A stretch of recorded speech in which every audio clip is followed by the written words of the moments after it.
무릎을 꿇은 고성희의 눈물, 그것은 진심이었을까요? 아니면 마지막 발악이었을까요? 결국 박진석 회장은 그녀를 향한 최후의 심판을 내리고 그 끝에서 누구도 예상치 못한 생명의 기적이 시작됩니다. 파멸과 죽음이 교차하는 순간 피어난 새 커플의 운명적인 사랑과 반전 가득한 마지막 이야기, 지금 바로 시작합니다. 여기서 잠깐, 구독과 좋아요는 영상 제작에 큰 힘이 됩니다. 결국 고성희는 박진석 앞에 무릎을 꿇습니다. 눈물에 젖은 얼굴, 떨리는 손, 용서를 구하는 목소리까지. 겉으로 보기엔 모든 걸 내려놓은 사람처럼 보였죠. 하지만 그것은 진심이 아니었습니다. 박진석이 자신에게 걸어둔 근저당의 결정적 증거를 확보하기 위한 계산된 연기였죠. 끝까지 빠져나갈 구멍을 찾으려는 그녀 특유의 발악이었습니다. 그러나 박진석은 이미 알고 있었습니다. 그 눈빛, 그 호흡, 그리고 타이밍까지. 이 여자는 진심으로 무너진 게 아니라 또 다른 판을 짜고 있다는 걸 말이죠. 인내심의 끝에 다다른 박진석은 더 이상 지켜보지 않기로 합니다. 끝없이 선을 넘고 사람들을 위협하며 주변을 망가뜨리는 고성희를 이제는 완전히 멈춰 세워야 한다고 판단했죠. 고성희가 비밀리에 접촉했던 탐정사무소. 그마저도 이미 박진석의 손 안에 들어와 있었습니다. 탐정사무소는 더 이상 그녀의 사주를 받지 않게 되었고 박진석은 조용히 그러나 단호하게 다음 수를 준비합니다. 그것은 바로 고성희를 정신병원에 입원시키는 것이었죠. 한편 그녀가 몸을 숨기고 있던 허름한 모텔. 처음엔 버틸 수 있을 것 같았지만 시간이 지날수록 고성희가 손에 쥔 돈은 빠르게 바닥을 드러냅니다. 우진은 이미 그녀 곁을 떠났고 연락할 수 있는 사람도 기대어 설 곳도 남아있지 않았죠. 완전히 고립된 상태였지만 그럼에도 그녀는 포기하지 않았습니다. 어떻게든 박진석의 약점을 찾아서 자기 몫을 찾겠다는 그 집착만이 그녀를 움직이게 했죠. 그 순간 모텔 문이 거칠게 열립니다. 정신병원 보호사들이 들이닥쳐 고성희의 양팔을 붙잡고 끌어냅니다. 갑작스러운 상황에 고성희는 발버둥치며 소리를 지르지만 이미 모든 절차는 진행 중이었습니다. 잠시 후 그녀가 도착한 정신병원. 그곳 대기실에는 박진석이 조용히 앉아 있었습니다. 소리치며 저항하는 고성희와 끝까지 흔들림 없는 눈빛의 박진석. 모든 입원 절차를 마친 뒤 박진석은 그녀의 귀에 마지막 말을 남깁니다. 그러게 설치고 다니지 말라고 했잖아. 왜 여기까지 오게 만들었어? 여기서 속죄하며 살아. 그 말에 고성희는 폭발하듯 소리칩니다. 내가 왜 여기 있어야 돼? 나 안 미쳤다고. 하지만 박진석의 목소리는 차갑게 가라앉아 있었습니다. 네가 지금까지 한 짓들은 멀쩡한 정신을 가진 사람이 할 수 있는 일이 아니었어. 고성희, 너가 어울리는 곳은 여기야. 치료받으면서 잘 지내봐. 그는 뒤돌아서서 병원을 나섭니다. 점점 멀어져가는 그의 뒷모습을 바라보며 고성희는 분노와 절망이 뒤섞인 울부짖음을 터뜨립니다. 결국 보호사들은 그녀를 병실로 끌고 가 문을 닫아버리죠. 혼자 남겨진 고성희는 눈물을 흘리며 애원하지만 이제 그 누구도 그녀의 말을 들어주지 않습니다. 모든 것이 끝난 순간이었습니다. 그날 밤 퇴근 후 집으로 돌아온 성재는 또다시 술잔을 기울이고 있는 박진석을 마주합니다. 왔니? 앉아라. 아버지 힘드신 건 알지만 이제 그만 드세요. 몸도 생각하셔야죠. 잠시 침묵이 흐른 뒤 박진석은 낮은 목소리로 말합니다. 그동안 날 진정으로 생각해준 사람은 성재 너였는데 그걸 이제야 깨닫는구나. 그래, 고맙다. 그리고 담담하게 덧붙입니다. 고성희의 정신병원에 입원시켰다. 놀란 성재가 바로 반응합니다. 아버지, 왜 그런 결정을 하셨어요? 자꾸 설치고 다녀서 우리 모두에게 피해만 주고 있어. 영란테 또 안 찾아가리란 법 없잖아. 은호까지 건드리면 그땐 돌이킬 수 없어. 그 말을 들은 성재의 눈빛이 날카로워집니다. 자기 몫을 되찾기 위해서라면 그러고도 남을 사람이긴 하죠. 박진석은 깊은 한숨을 내쉽니다. 고성희 때문에 회사 이미지도 다시 흔들릴 수 있어. 언제까지 사람 붙여 감시할 수도 없고. 그래서 난 결단을 내릴 수밖에 없었다. 성재는 잠시 생각하다 고개를 끄덕입니다. 네, 아버지 뜻 존중합니다. 그때 뒤늦게 영나가 들어와 자리에 합석합니다. 모든 사실을 듣게 된 영나. 놀란 기색이었지만 이내 결의에 다진 듯한 표정을 지었죠. 영나는 잠시도 망설이지 않고 말합니다. 아빠, 저에겐 엄마라는 존재는 이제 없어요. 그러니까 아빠가 어떤 결정을 하시든 전 상관없어요. 그 말에 박진석과 성재는 잠시 놀라지만 곧 이해할 수밖에 없었습니다. 이미 너무 많은 상처가 쌓여 있었기 때문이었죠. 한편 웹툰 작업실 근처. 점심시간이 조금 지난 거리에는 사람들로 북적이고 있었고 영나는 지완과 나란히 걸으며 이런저런 이야기를 나누고 있었습니다. 마감 이야기, 다음 회차 아이디어, 그리고 소소한 일상까지. 누군가에게는 평범한 시간이었지만 영나에게 이 시간들은 숨 쉴 수 있는 순간이었습니다. 그때 사람들이 길게 줄을 서 있는 식당 하나가 눈에 들어옵니다. 유독 줄이 길어 보였고 안에서는 웃음소리도 새어나왔죠. 오빠, 우리 저기서 먹어볼까? 사람 많은 거 보니까 맛집인가 봐. 지완은 잠시 식당을 바라보다 고개를 끄덕입니다. 그래, 그러자. 두 사람은 자연스럽게 줄에 합류합니다. 영나는 휴대폰을 보며 메뉴를 검색하고 있었고 지완은 멍하니 앞을 바라보고 있었죠. 그런데 잠시 후 지완의 표정이 눈에 띄게 굳어집니다. 영나는 그 미묘한 변화를 놓치지 않았습니다.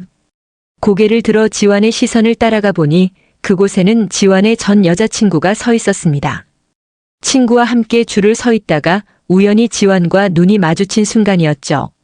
전 여자친구 역시 영나와 지완을 번갈아 바라봅니다.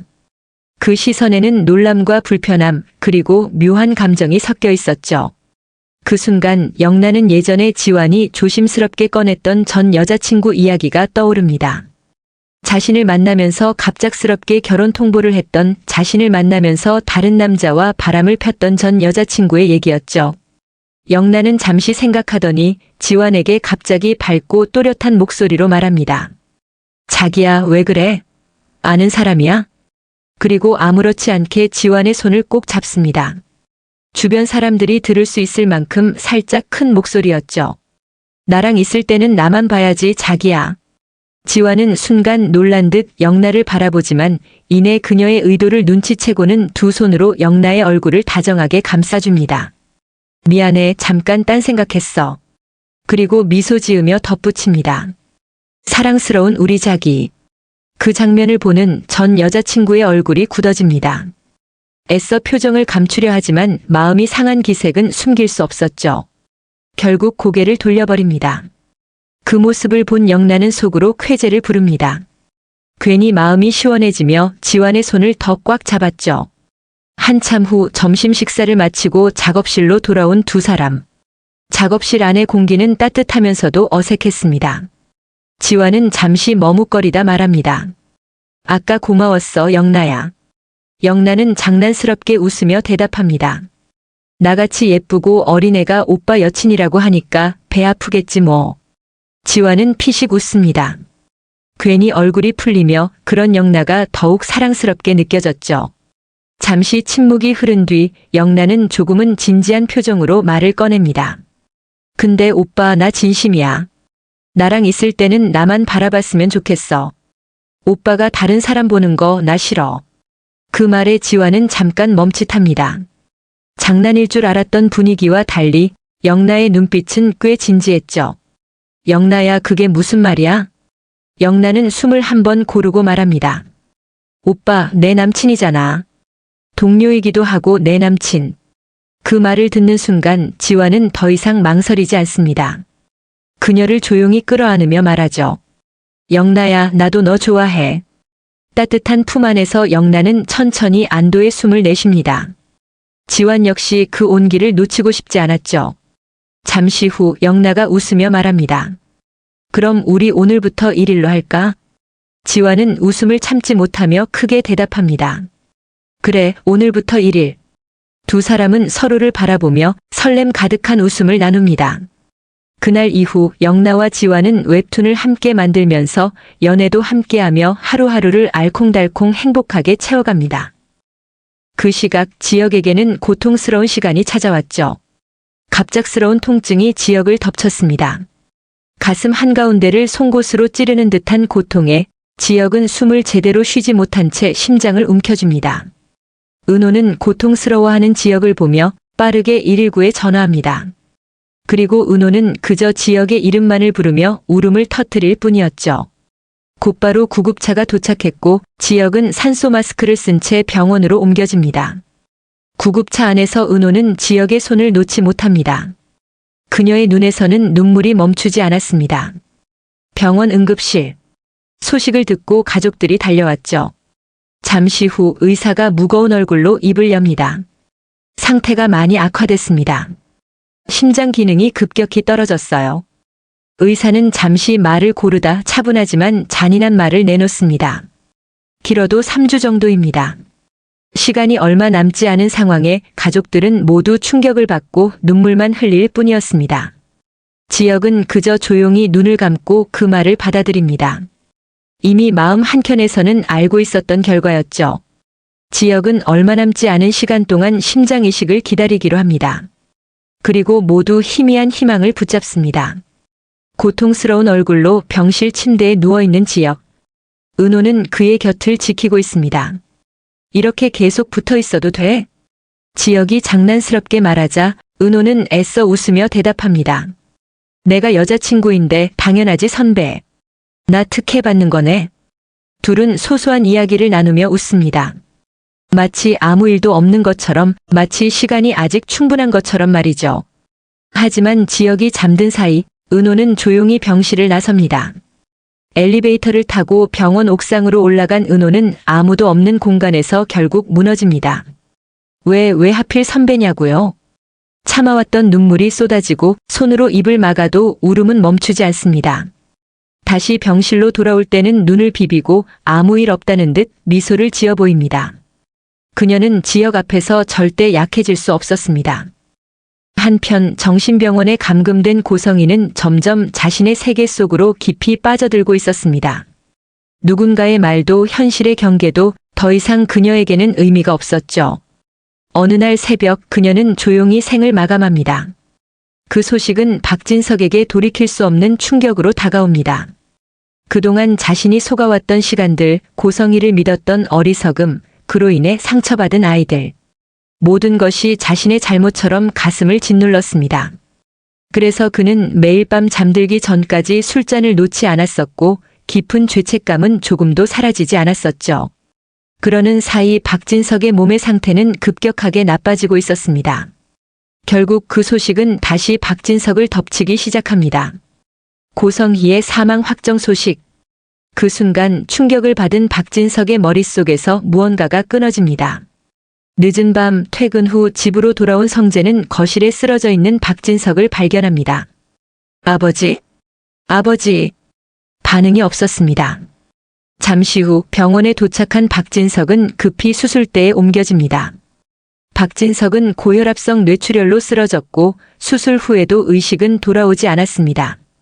소식을 들은 영나도 급히 병원으로 달려옵니다. 의사는 조용히 말합니다. 회복 가능성은 거의 없습니다. 이 상태로 뇌사 상태가 유지될 가능성이 큽니다. 병실 앞에서 성재는 큰 충격을 받지만 쉽게 무너질 수 없었습니다. 회사를 지켜야 했고 옆에 있는 동생 영나도 지켜야 했기 때문이었습니다. 그로부터 일주일 후에도 박진석은 끝내 의식을 되찾지 못하고 있었죠. 그 시간 동안 성재는 수없이 고민합니다. 그리고 영나와 마주 앉아 조용히 이야기를 나눕니다. 아버지가 살아계셨다면 아마 이 선택을 하셨을 거야. 결국 장기 기증 절차가 시작됩니다. 그리고 그 심장은 지역에게로 향합니다. 수술실 앞에서 두 가족은 각자의 눈물을 흘립니다. 누군가는 이별을, 누군가는 기적을. 삶과 죽음이 교차하는 순간 시간은 잠시 멈춘 듯 고요해집니다. 시간이 흐른 후 기적처럼 심장 이식을 받은 지역은 조금씩 건강을 되찾아갑니다. 병원을 나와 햇살 아래를 걷는 날이 늘어나고 숨을 쉬는 것 하나하나가 감사로 느껴지는 나날들이었죠. 그 곁에는 언제나 은호가 있었습니다. 약을 챙겨주고 식단을 신경 쓰고 조금만 무리하려 하면 잔소리를 늘어놓으며 지역의 곁을 지켰죠. 은호야, 나 이제 진짜 괜찮아. 선배, 내가 이렇게 해주고 싶어서 그래요. 투닥거리면서도 둘의 눈빛에는 확신이 있었습니다. 이 사람과 평생을 함께하겠다는 확신이었죠. 지혁은 조심스럽게 말합니다. 은호야, 나 평생 이렇게 잔소리 듣고 싶은데 어떡하지? 너와 매일 함께하는 일상들 이젠 꼭 붙잡고 싶어. 네 곁에서 자고 일어나서 매일 아침을 맞이하고 싶어. 은호는 잠시 아무 말도 하지 않다가 눈을 붉히며 고개를 끄덕입니다. 나도 평생 선배 지켜주고 싶어요. 그렇게 둘은 결혼이라는 큰 기쁨을 앞두고 있었죠. 한편 성재와 수빈도 조용히 사랑을 키워가고 있었습니다. 큰 사건들을 함께 겪으며 서로에게 의지가 되어주던 두 사람. 어느 날 늦은 밤 수빈과 마주한 성재가 진지하게 말을 꺼냅니다. 수빈아, 이제는 지키기만 하는 사랑 말고 같이 살아가는 선택을 하고 싶어. 수빈은 잠시 눈을 깜빡이다가 미소 지으며 말합니다. 성재 오빠, 이미 내 마음은 오래전에 정했어. 그렇게 성재와 수빈도 미래를 향한 발걸음을 함께 하고 있었습니다.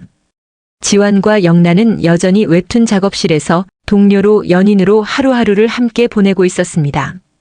밤새 작업하다 컵라면을 나눠 먹고 아이디어가 떠오르면 서로 먼저 이야기했죠. 그렇게 계속 붙어있던 지완과 영라. 오빠, 이제 오빠가 옆에 없다는 건 상상이 안 가. 나도 그래, 영라야. 넌 나의 산소 같은 존재야. 너 아니면 난 이제 힘들 것 같아. 그렇게 둘의 사이도 깊어가고 있었죠. 그러던 어느 날 지역의 새 탄생을 축하하는 기념으로 상철과 다정은 식사 자리를 마련하여 모두 초대하기로 합니다. 성재와 영라도 함께 참석하였죠. 화기애애한 분위기 속에서 음식이 하나둘 나오고 그때 갑자기 영라의 얼굴이 하얗게 변합니다. 곧 들려오는 구역질 소리. 죄송합니다. 잠시만요. 자리에서 일어난 영란은 급히 화장실로 향합니다. 모두 어리둥절한 표정으로 바라보는 가운데 설마 하는 표정으로 다정은 놀란 표정을 짓습니다. 영란을 뒤따라간 지완은 그녀를 챙겼죠. 영란은 손가락을 세어보며 놀람을 금치 못했습니다.